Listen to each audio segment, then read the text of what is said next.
Hello viewers, আসসালামু আলাইকুম। আশা করি আপনারা সকলেই ভালো আছেন এবং আপনাদের ভালোবাসার কবুতর ভালোবাসার হলেও শান্তির প্রতীক হলেও কিছু কিছু মানুষের কারণে কবুতর পালা থেকে মন উঠে যাচ্ছে যে আর পালার আগ্রহ বর্তমানে নেই বললেই চলে।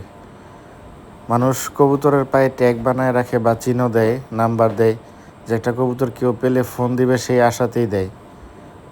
আমার এই আশাটা একবারে বন্ধ হয়ে গিয়েছিল 22 সালে। আমি ৬৬টা কবুতর নিয়ে যখন আমি বের হই কবুতর পাল্লায়, কুয়াশার কারণে আমার ৪৬টা কবুতর ওই দিন হারায়।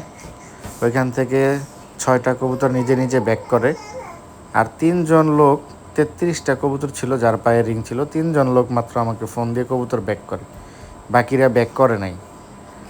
তার মানে কি আমি ধরে নিব প্রায় 70% লোকই কবুতর সেক্টরে খারাপ।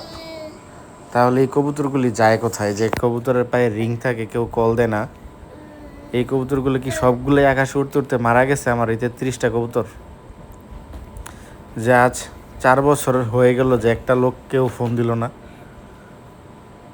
এই যে কবুতরগুলা খাচ্ছে, আমি ভিডিও করতেছি, কিন্তু এর পিছনে ভয়েস হচ্ছে আমার যে কাহিনিগুলো ঘটছে আমার এই 4 বছরে, এগুলা না বললেই আমি পারতাম, কারণ কবুতর পালার আগ্রহ হারাই ফেলতেছি আমি এই কাজগুলির জন্য। আমি 20 সালের আগ পর্যন্ত কবুতর ধরতাম, তাও কবুতর আমার লফটে ঢুকলে এরপর আমি ধরতাম, নিজের ইচ্ছায় যখন ঢুকতো ওইগুলা ধরতাম।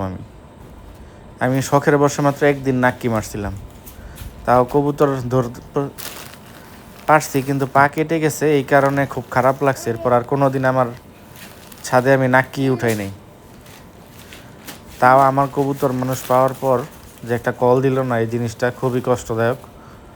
একটা কবুতর পালক হিসেবে একটা কবুতর পালকের কাছ থেকে এই জিনিসটা আমি আশা করি না। 2টা মাদি হারাইছে আমার বাচ্চা রেখে, একটা 9 দিনের আর একটা 5 দিনের। এখন আপনারা বলতে পারেন যে থরের কবুতর পাখা কেটে রাখলেই তো পারতেন। ওই মাদি 2টাই আমার ঘর মোটামুটি চিনে গেছিলো, গোসলে দিয়েছিলাম আমি থরের। 4টা কাক একসাথে আসায় ভয়ে উড়ে গেছে। এখানে ভয় পেয়ে উড়ে গেলে আর নর্মালি উঠা বসা করলে যে কবুতরের মধ্যে তো একটু তফাৎ থাকেই, যেহেতু আপনারা সকলেই কবুতর পালেন। এই ভিডিওটা যে কবুতর 2টা পাইছেন, যদি কারো সামনে গিয়ে থাকে দয়া করে কল দিবেন, পায়ে ফোন নাম্বার আছে।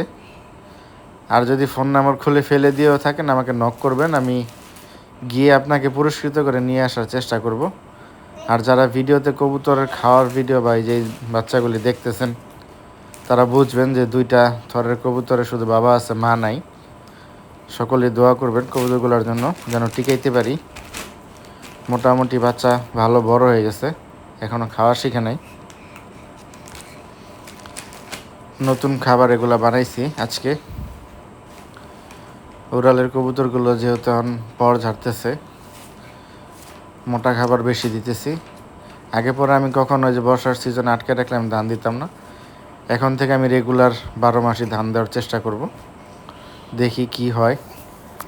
আগের মানুষরা তারা এত কিছু খাওয়ায় নাই, তাও এটার মধ্যে যতটুকু আছে এটা দিয়ে চেষ্টা করব করার জন্য। ভালো খাওয়ায় কবুতর করলেও যেরকম করে মানুষ, চেষ্টা করতেছে মোটামুটিভাবে রাখার জন্য। সবাই দোয়া করবেন এই নতুন বাচ্চাগুলির জন্য।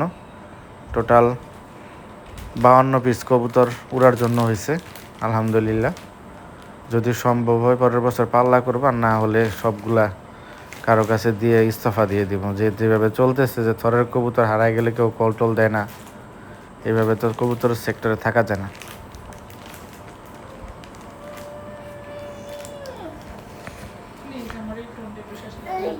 আলহামদুলিল্লাহ সবগুলো কবুতর খাওয়ার পরে তাল মিশ্রি পানি দিয়ে দিছি।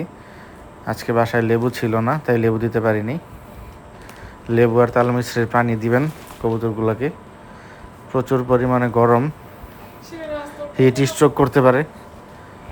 এই হিট স্ট্রোক থেকে কমানোর জন্য লেবু পানি তাল মিশ্রি দিয়ে দেওয়ার চেষ্টা করবেন, আর কলের ঠান্ডা পানি দিবেন। অতিরঞ্জিত করতে গেলে আবার কবুতরের সমস্যা হতে পারে, কারণ এগুলো মানুষ না, প্রাণী। তাই ওদের অভ্যস্ত যেটাতে করবেন ওটি করার ট্রাই করবেন। আল্লাহ হাফেজ, সবাই ভালো থাকবেন, কবুতরগুলোর জন্য দোয়া করবেন।